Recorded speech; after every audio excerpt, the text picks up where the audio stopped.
शंकर भगवान के चरणों में, भगवान शंकर के नीचे, भगवान शंकर के शिवलिंग के नीचे, भगवान शंकर के मंदिर में, शिवालय में, देवालय में, शिव महापुराण में, शंकर के चरणों में स्वयं वैभव, स्वयं लक्ष्मी, स्वयं धन, स्वयं प्रतिष्ठा सदा विराजमान रहती है। जब हम एक लोटा जल शंकर जी को चढ़ाते हैं, उस जल पर हाथ लगाकर थोड़ा सा जल उसमें से झेल कर लाते हैं, अपने घर के दरवाजे पर, दुकान पर, व्यापार पर, व्यवसाय पर, अपने वाहन पर जब हम वो जल छूटते हैं, उस जल को हम छिड़कते हैं, तो ये मान कर चलना कि आज नहीं तो कल एक ना एक दिन ऐसा आएगा कि भगवान के नीचे की चरण की वो लक्ष्मी तुम्हारे घर में प्रवेश जरूर करेगी और एक दिन तुम धनपति वैभवपति बनोगे।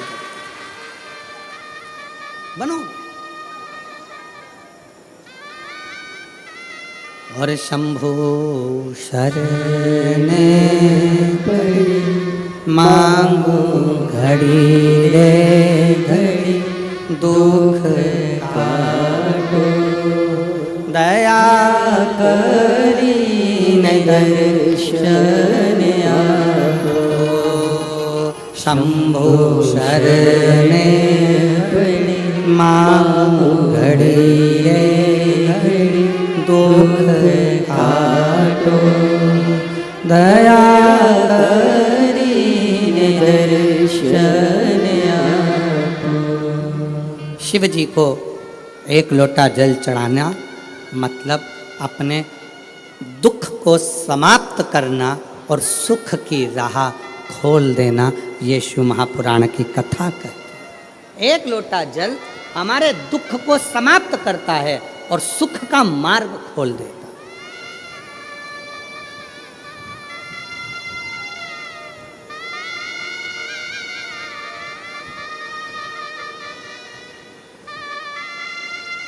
जितने लोग यहाँ आज लगभग 5 लाख से ऊपर शिव भक्त यहाँ पर बैठे हुए हैं।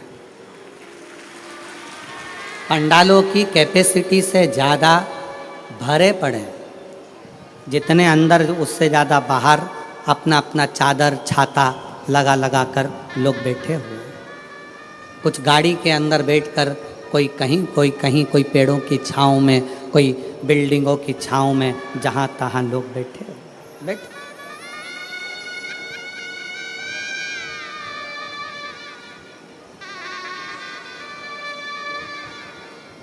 अब ईमानदारी से बोलो, अगर मेरा बाबा तुमको कुछ नहीं देता तो तुम इतने लाखों की संख्या में शहादा आते क्या?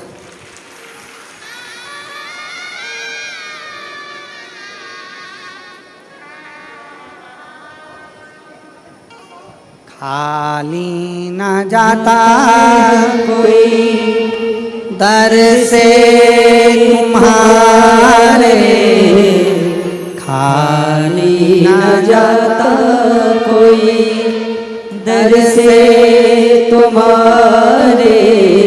मैं भी खड़ी हूँ नदी पाहे फंसा, अपने हृदय से लगा लो, गिरा जा रहा हूँ, उठा लो भोले अपने दर से अब तो न टालो, गिरी जा रही हो, उठा लो भोले अपने दर से अब तो न टालो, गिरा जा रहा हो, उठा लो। अगर भगवान भोलेनाथ नहीं देते तो यहाँ कौन आता? कृपा की ना होती जो आदत तुम्हारी तो सुनी ही रहती अदालत तुम्हारी। जो गरीबों के दिल में जगह तुम ना पाते तो किस दिल में होती इबादत तुम्हारी। ये तुम्हारी ही कृपा है, तुम्हारी।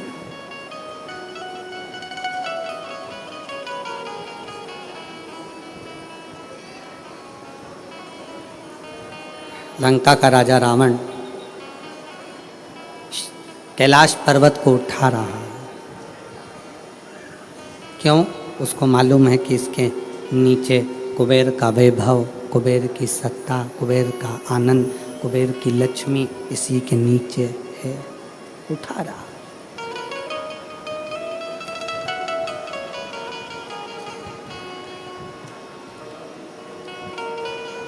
उठा नहीं कैलाश पर्वत, हिला नहीं कैलाश पर्वत, उठ ही नहीं पाया कैलाश पर्वत, नहीं हिला। फिर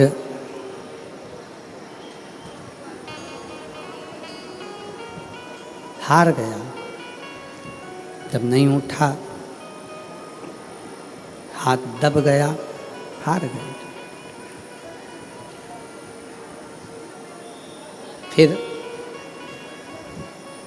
शिवलिंग को ले जाने की तैयारी करी, वो शिवलिंग भी नहीं उठा, वो शिवलिंग भी ले जा नहीं सका। वो शंकर भगवान का शिवलिंग भी ले जा नहीं पाया।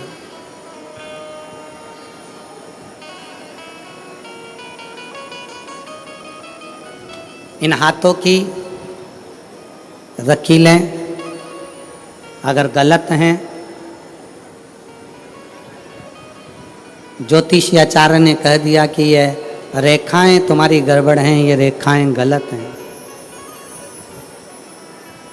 तो इन हाथों में जल का भरा हुआ एक लोटा पकड़ाओ, इस हाथों से शिव जी को जल चढ़ाना प्रारंभ करो, इन हाथों से शिव मंदिर में सफाई करना प्रारंभ करो।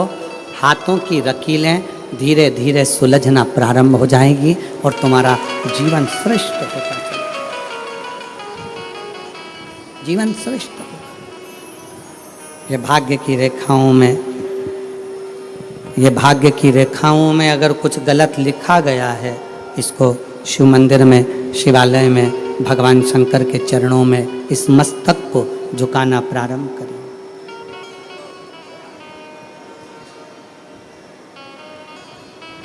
सुलझना प्रारंभ।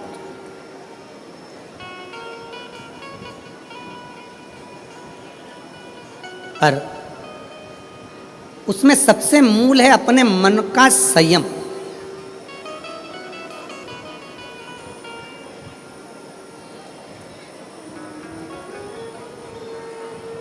अपने मन का संयम।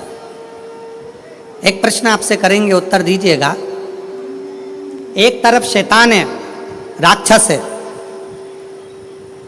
और दूसरी तरफ समुद्र है।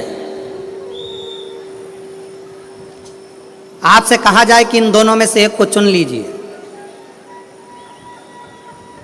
एक तरफ समुद्र है, दूसरी तरफ राक्षस शैतान है, आप क्या चुनोगे? उत्तर दो। एक तरफ समुद्र है, एक तरफ राक्षस है, शैतान है, वो उधर से बढ़ रहा है, समुद्र की लहरें इधर से बढ़ रही है। आप दोनों में से क्या चुनना पसंद करोगे? क्योंकि इधर भी मरना है, उधर भी मरना है।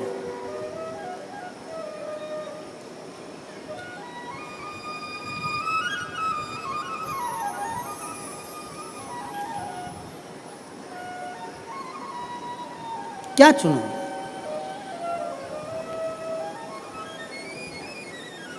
तो हो सकता है आप में से आधे लोग कहें कि हम समुद्र को चुन लेंगे, कोई कहे हम राक्षस को, शैतान को चुन लेंगे।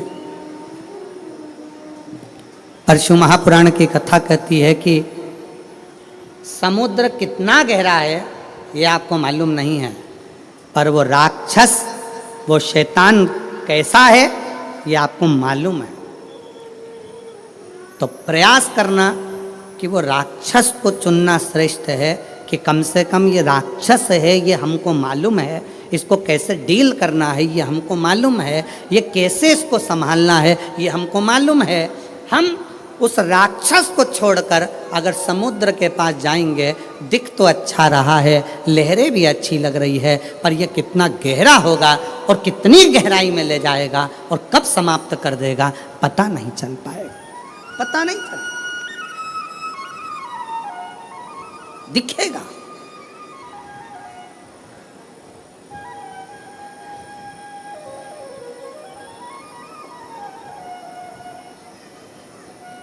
एक बहुत अच्छी कथा आती है। एक गांव का व्यक्ति अपना गांव छोड़ रहा है। क्यों? उसकी फैक्ट्री थी, बिक गई। उसका व्यापार था, बंद हो गया। परिवार वाले भी उसको चोट दे दिए, परेशान कर दिए।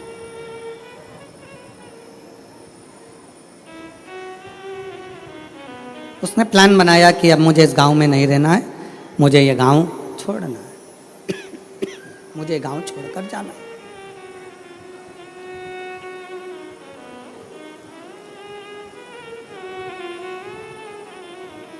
पूरा फैक्ट्री बेच दिया, घर बेच दिया, जमीन बेच दी, सब कुछ बेचकर धन एकत्रित करा, घोड़े पर बैठ गया। घोड़े पर बैठकर और सब बेचकर परेशान होकर वहाँ से चल दिया। 60 किलोमीटर दूर दूसरा गांव था, वहाँ पहुँच गया। गांव में जाकर देखा तो गांव के लोग आम के पेड़ के नीचे, पीपल के पेड़ के नीचे बैठे हुए हैं, बातचीत कर रहे हैं, सब आपस में बातें कर रहे थे। इस व्यक्ति ने अपना घोड़ा रोका, घोड़ा रोककर नीचे उतरकर उनके पास जाकर बैठा और बैठकर उसने पूछा, भैया एक बात पूछना चाहता हूँ, क्या आप मुझे बताओगे? बोलो क्या बात पूछना है, क्या पूछना चाहते हो? भैया ये बताओ यहाँ के लोग कैसे?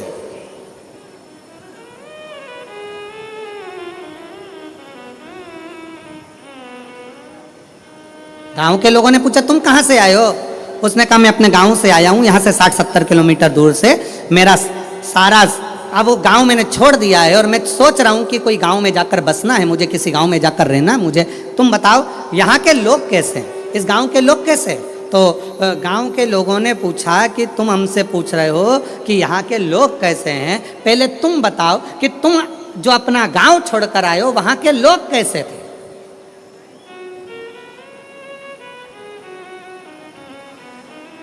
उस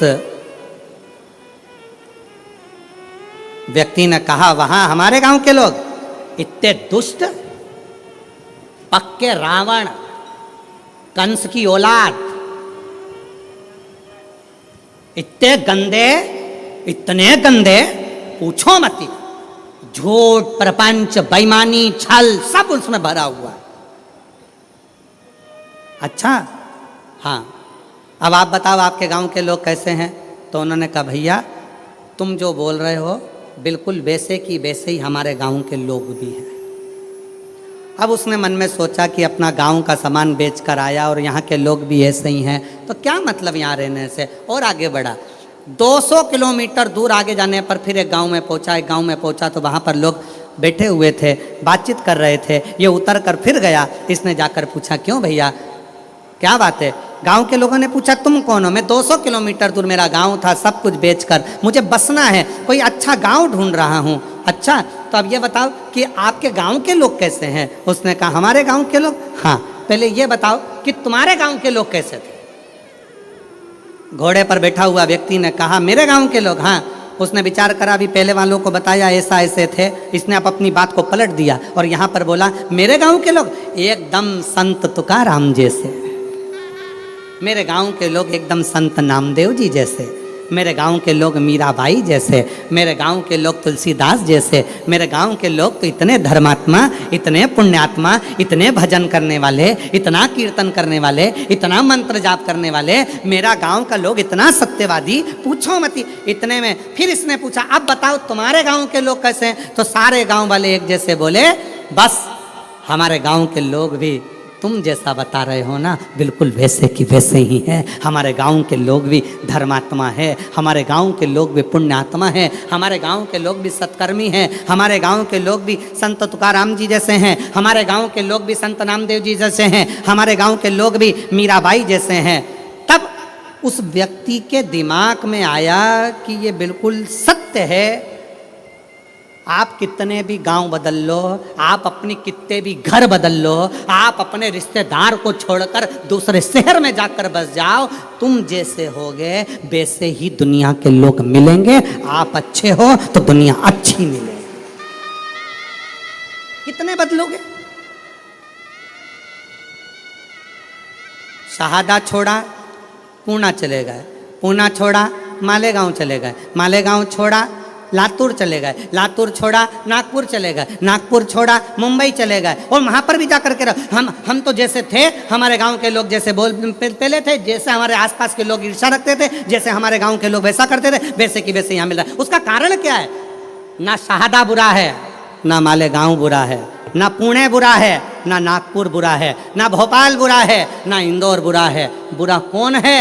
हमारी सोच कि हम दिन भर एक दूसरे में बुराइयां ढूंढते रहते हैं। मेरा पड़ोसी ऐसा, मेरा रिश्तेदार वैसा, मेरा देवर ऐसा, मेरी देवरानी ऐसी, मेरी जेठानी ऐसी, मेरा परिवार ऐसा, मेरा कुटुंब ऐसा, मेरा कबीला ऐसा। हम दिन रात अपने गांव में रहकर, अपने घर में रहकर भी हम दिन भर बुराई ढूंढते थे। तो तुम अच्छे से अच्छे बंगले में जाकर रह लो, वहां भी तुमको बुराई ही मिलेगी। तुम अच्छे से अच्छे 5 स्टार होटल में रह लो, वहां पर तुमको बुराई ही मिलेगी। और जब तुम्हारी आदत हो गई छोटे से घर में भी अगर तुम दिल बड़ा रखकर प्रेम के साथ रहते हो ना, तो तुम जहाँ रहोगे ना, वहाँ पर भी तुमको आनंद की अनुभूति होती रहेगी, प्रसन्नता मिलती रहेगी वहाँ पर।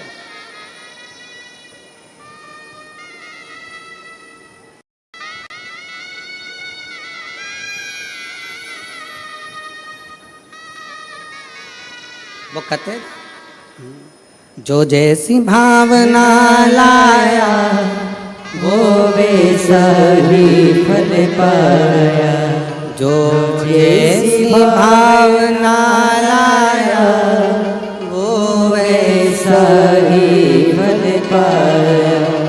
नहीं खाली उसे लौटाया, वो मन ही मन हर्षाया।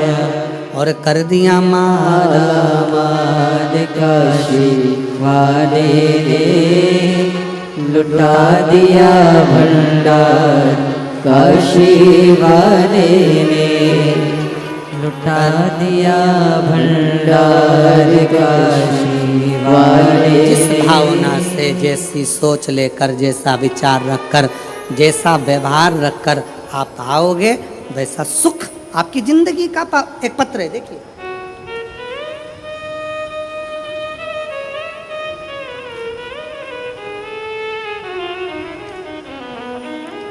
मेरा नाम ललिता परमेश्वर पाटोले, मैं नासिक महाराष्ट्र से हूँ।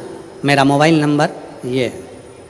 मेरा नाम ललिता परमेश्वर पाटोले, मैं नासिक महाराष्ट्र से हूँ। मेरा मोबाइल नंबर ये है। कहीं बैठी हों तो हाथ हिला सकती हैं, और अगर कहीं बैठी हों तो बेलपत्र लेने के लिए आ सकती हैं। बाबा, मेरे पति, पत्र को आप लोग एलईडी पर पढ़ सकते हैं, कहीं एलईडी है उन पर पत्र चल रहा है, एलईडी पर पत्र पढ़ सकते हैं। बाबा, मेरे पति आर्मी से रिटायर हैं, वे अब रिक्शा चलाते हैं और पढ़ाई भी करते हैं। आर्मी से रिटायर होने के बाद मेरे पति रिक्शा चलाते हैं और पढ़ाई भी करते हैं। 2023 को नासिक में कथा चल रही थी, जब दादा बाबू भूसे ने उस पवित्र कथा का लाभ हमको दिया था।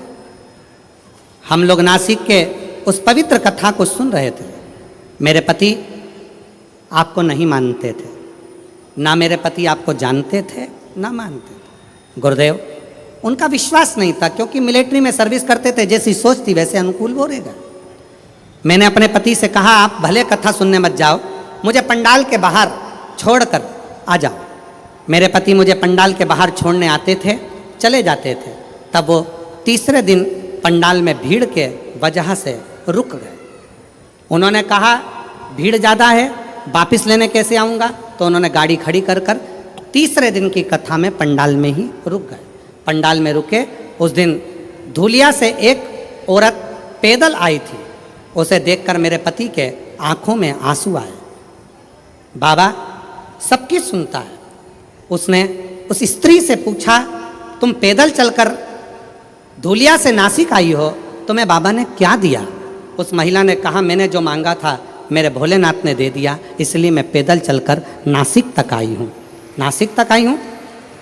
मेरे पति को लगा मैं आर्मी से रिटायर हूँ, अब रिक्शा चलाता हूँ, पर मेरी कोई सरकारी नौकरी नहीं लग रही है, मेरे बेटे की भी नौकरी नहीं लग रही है। आज कथा का तीसरा दिन है। आज मैं पृथ्वी पर बैठकर, पंडाल में बैठकर बाबा से विनय करता हूँ, अगर कुबरेश्वर बाबा शंकर जी की कथा में अगर प्रबलता है तो वो मेरी भी नौकरी लगा दें और मेरे बेटे की भी लगा दें। गुरुदेव, बेटे का मेडिकल बार बार रुक रहा था, नासिक में उसका मेडिकल होने वाला था, और मेरे पति ने तीसरे दिन की कथा में बाबा से गुहार लगाई। लोग कहते हैं कि ये शिव महापुराण का पंडाल है। मेरे पति ने कहा, वो सियोर वाला महाराज इतना दमदारी से बोलता है, मतलब शिव पुराण की कथा में शंकर खुद कथा करता है, अगर उसके सामने बैठकर बोला जाए तो बाबा सुनता जरूर है। मेरे पति ने गुहार लगाई और बाबा से प्रार्थना कर कर मेरे पति कथा सुनकर आ गए। जब पूरी कथा हो गई, कथा सुनकर हम लोग घर आए। घर आने के बाद मेरे बेटा एक एग्ज़ाम दे रहा था, एग्ज़ाम का रिजल्ट जिस दिन हम घर पर आए शाम को, उसी दिन बेटे का शाम को फ़ोन आ गया कि पिताजी मेरा सिलेक्शन आर्मी में हो गया, बाबा की कृपा से मैं सिलेक्ट हो गया। गुरुदेव, आर्मी में तो सिलेक्ट हो गया। मेरे पति बोले एक बार सीहोर जाना है, वहाँ पर जाकर बाबा से अर्जी लगाना है। कथा सुनी, 15 दिन बाद सीहोर पहुँच गए। सीहोर में कंकर शंकर की पूजन कर कर कहा, बाबा तूने मेरे बेटे की तो नौकरी लगा दी, बस मैं बचा हूँ, आर्मी से रिटायर हुआ हूँ, रिक्शा चलाता हूँ, तू मेरी और नौकरी लगा दे। बाबा की ऐसी कृपा हुई कि बाबा की कृपा से आज ऐसी करुणा, सीहोर से आने के बाद 3 महीना भी पूरा नहीं हुआ और बाबा की कृपा से मेरा बॉम्बे के अंदर मेरा सिलेक्शन जेल के प्रहरी के रूप में हो गया और मैं बाबा को यहाँ प्रणाम करने के लिए आया हूँ। मेरे बेटे की भी फ़ोटो लगा रहा हूँ और मेरी भी फ़ोटो लगा रहा हूँ, दोनों की लगा रहा हूँ। अब बेटे की फ़ोटो देखो जिसका मिलिट्री में हुआ, और जेल प्रहरी के रूप में जिनका हुआ रिक्शा चलाते चलाते, उनकी भी फ़ोटो उन्होंने खुद की लगाई। एक बार जोरदार ताली बजाकर साथ बताएं। एक लाइन अच्छी लिखी है,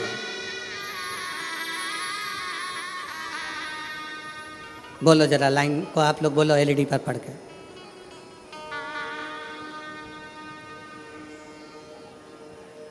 बोलो बोलो जरा, टीवी पर देख के बोलो। कब से खड़े हैं झोली पसार, क्यों ना सुने तू मेरी पुकार, मुझे तेरा ही सहारा है, मेरे भोले बाबा, मुझे तेरा ही सहारा है, मेरे भोले बाबा। कब से खड़े हैं झोली पसार, क्यों न सुने तो मेरी पुकार, मुझे तेरा ही सहारा है, मेरे भोले बाबा।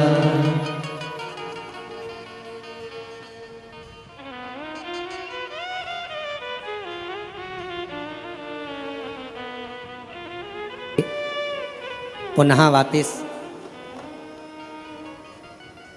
नौकरी लगी, बेटे की भी नौकरी लगी। एक बार जोरदार ताली बजाकर स्वागत करिए। और मुझे तेरा ही सहारा है, मेरे भोले बाबा, मैंने तुझे ही पुकारा है, मेरे भोले बाबा। दिल से उसको कल कथा में कहा था, दुनिया की निगाह में ये केवल कथा का पंडाल है।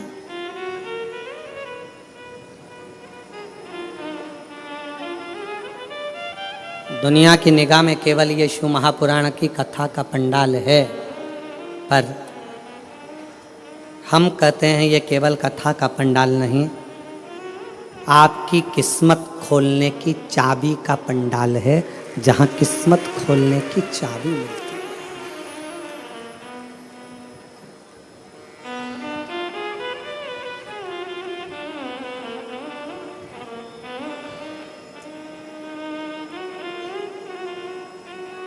और मुझे तेरा ही सहारा है मेरे भोले बाबा। शंकर भगवान के शिवलिंग के नीचे का स्थान कुबेर का होता है। शंकर भगवान के कैलाश के नीचे का स्थान कुबेर की लक्ष्मी का होता है। इसलिए प्रत्येक शिवालय में तुम्हारे घर में अगर छोटा सा भी शंकर का शिवलिंग है, तुम्हारे घर में अगर छोटा सा भी मट्टी का, पत्थर का, लकड़ी का, पीतल का, तांबे का, स्फटिक का, पारद का, जिसका भी तुम्हारे घर में अगर छोटा सा भी अगर शिवलिंग है, तो तुम्हारे घर में जहाँ शिवलिंग रखाता है, समझ लेना वहाँ लक्ष्मी बढ़ती चली जाती है, लक्ष्मी कम नहीं हो सकती, बढ़ेगी।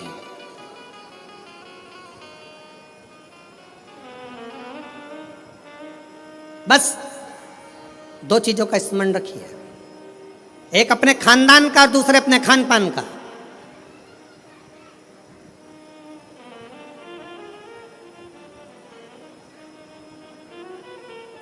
आपको मालूम है,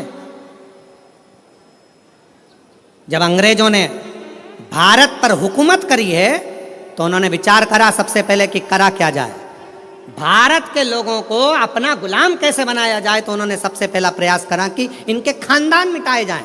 जो राजसी खानदान थे, जितने जितने राजा हुआ करते थे, उन राजाओं के रजवाड़ों को, उन राजाओं के घरानों को तोड़ने का प्रयास किया गया। पहले खानदान तोड़े हैं, और जब राजाओं के खानदान नहीं टूट पाए, जब राजघराने नहीं टूट पाए, फिर इन्होंने खान पान तोड़ा। खान पान क्या?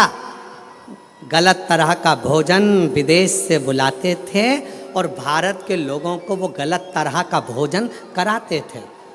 भारत में रहने वाला सनातनी कभी भी नॉनवेज छूता नहीं था। भारत में रहने वाला भारतीय सनातनी कभी भी मांस का सेवन नहीं करता था, गलत व्यसन का सेवन नहीं करता था। वो तो ये अंग्रेजों ने तुमको गुलाम बनाने के लिए जब खानदान नहीं तोड़ पाए तो खान पान को तोड़ा है, तुम्हारे खाने का तरीका बदल दिया, तुम्हें वेज से नॉन वेज बना दिया, तुम्हें ले जाकर गलत भोजन में लगा दिया,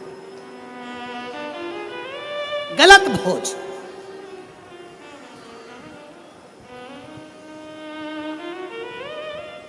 क्यों इतनी बीमारियां पनप रही हैं? इतनी बीमारियां होने का कारण क्या है? और देखो, प्रकृति अपना रंग दिखाती है।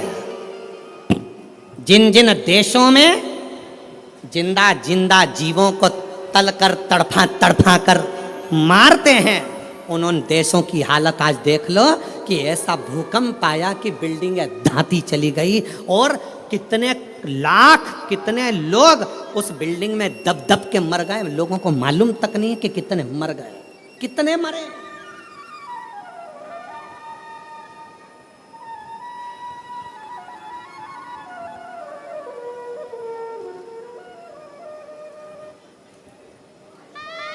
कितने। इसलिए निवेदन है, थोड़ा सा अपने आप को सुधारने का प्रयास करिए, थोड़ा सा, ज्यादा नहीं, थोड़ा सा।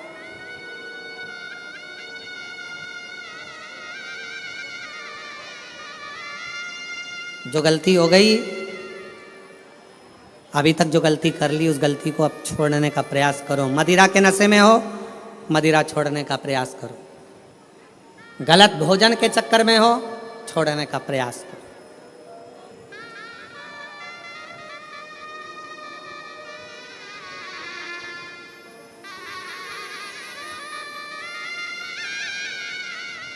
हम कहेंगे तो थोड़ा सा लोगों को बुरा लगेगा, पर सत्यता है, जब उम्र और कमर, उम्र और कमर जब 40 की हो जाए या 40 से पार हो जाए, तो भोजन मत बढ़ाओ, भजन बढ़ाओ, भोजन को कम करते जाओ।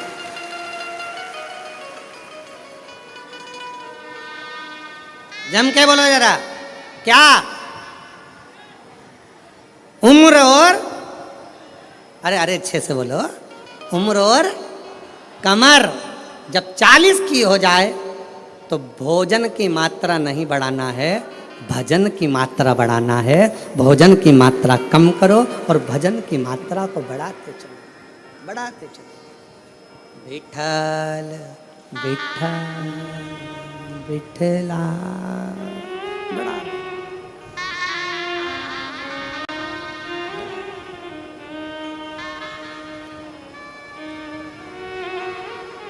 बढ़ाओ जितना बन सके। श्री शिवाय नमस्तुभ्यं श्री शिवाय नमस्तुभ्यं श्री शिवाय नमस्तुभ्यं श्री शिवाय नमस्तुभ्यं। भजन की मात्रा को बढ़ाना, प्राण को, भोजन को कम कर दो, गलत भोजन कम कर दो, व्यसन कम कर दो।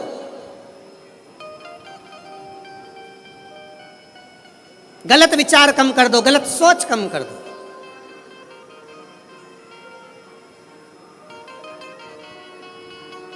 कल एक भैया प्रश्न कर रहे थे, गुरुजी भगवान विष्णु अपने शरीर पे राख नहीं लगाते, राखोड़ी नहीं लगाते, भस्म नहीं लगाते। भगवान ब्रह्मा अपने शरीर पर राख नहीं लगाते, भस्म नहीं लगाते, राखोड़ी नहीं लगाते। इंद्र नहीं लगाते। 33 कोटि देवता कोई अपने शरीर पर राख नहीं लगाता, भस्म नहीं लगाता। केवल शंकर जी क्यों लगाते? हमने उससे कहा इतनी सी बात तो तू तेरे घर वालों से पूछ लेता कि बर्तन को राख से क्यों मांजा जाता है। बोलो दी जी हो, जम के बोलो। बर्तन अच्छा है, साफ है, तो तुम उसको राख से मांजोगी क्या? जम के बोलो जरा। नहीं, बर्तन अच्छा है, साफ है, तो उसको आप राखोड़ी से मांजोगी, साफ करोगी? नहीं। बर्तन को राख से कब मांजा जाता है? जब उसमें थोड़ी सी झूठन लगने लगे तो बर्तन को राख से साफ किया जाता है। मेरे शंकर भगवान ने सबको प्रेरणा दी है कि लोभ, आसक्ति, तृष्णा, वासना और ये अपनों की झूठन जब अपने पर लगने लगे तो तन पर थोड़ी सी भस्म चढ़ा लेना चाहिए, तो ये झूठन दूर होती चली जाती है। ये झूठन दूर हो। ये संसार की झूठन है। ये लोभ, ये तृष्णा, ये आसक्ति, ये वासना, ये नाते, ये रिश्ते, ये कुटुंब, ये कबीले, ये वो झूठन है जो हमारे शरीर से लगती चली जाती है, लगती चली जाती है। इसको दूर करो।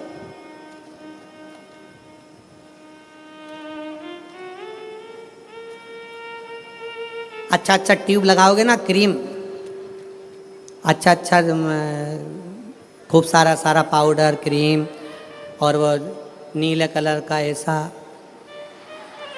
और लाइन, और फिर उसमें डब्बा, फिर वो माला के वो धागा, एक नहीं दो, और फिर वो 2 धागा ऐसा घुमा के, ऐसा करके,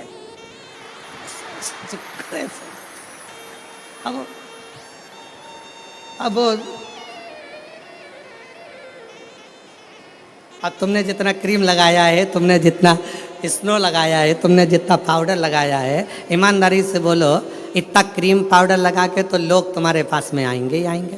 बोलो सही है कि गलत है? आएंगे। अगर शंकर भगवान तो पहले से ही इतने ब्यूटीफुल थे, पहले से इतने सुंदर थे, इतने सुंदर,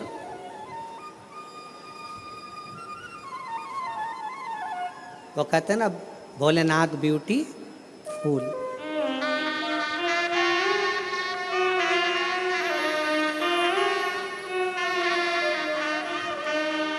सिर पे गंगा लेवे कल्याण वो देवे भोलेनाथ ब्यूटीफुल, जो नाम उसका लेवे भोले जी दर्शन देवे, भोलेनाथ ब्यूटीफुल। जो नाम शिव का लेवे कल्याण वो कर दे भोलेनाथ ब्यूटीफुल। इतने सुंदर तो शिव पहले से। और अगर भगवान शंकर मालूम पड़े और थोड़ा बहुत पेंटिंग पेंटिंग करके बैठ जाते तो ईमानदारी से बोलो 33 कोटि देवताओं के यहाँ जितनी देवियां हैं वो सब शंकर भगवान के चरणों के सम्मुख में बैठी रह जाती। सारी देवियां, सारी देवियां। शंकर भगवान ने कहा मुझे अपने पास में किसी को नहीं रखना, ज्यादा सुंदर रहूंगा लोग आएंगे, इसलिए शंकर भगवान ने भस्म को अपने तन पर धारण कर लिया कि ये संसार झूठा, ये परिवार झूठा, ये कुटुंब झूठा, ये नाते रिश्ते झूठे, ये सब झूठ है। इसलिए झूठन को दूर करने के लिए जैसे बर्तन पर राख लगी हो तो वो बर्तन पर लगी राख झूठन साफ कर देती है। मेरे शिव कहते हैं तन पर चढ़ी हुई भस्म ये संसार के झूठे लोगों को दूर कर देती है। झूठे लोगों को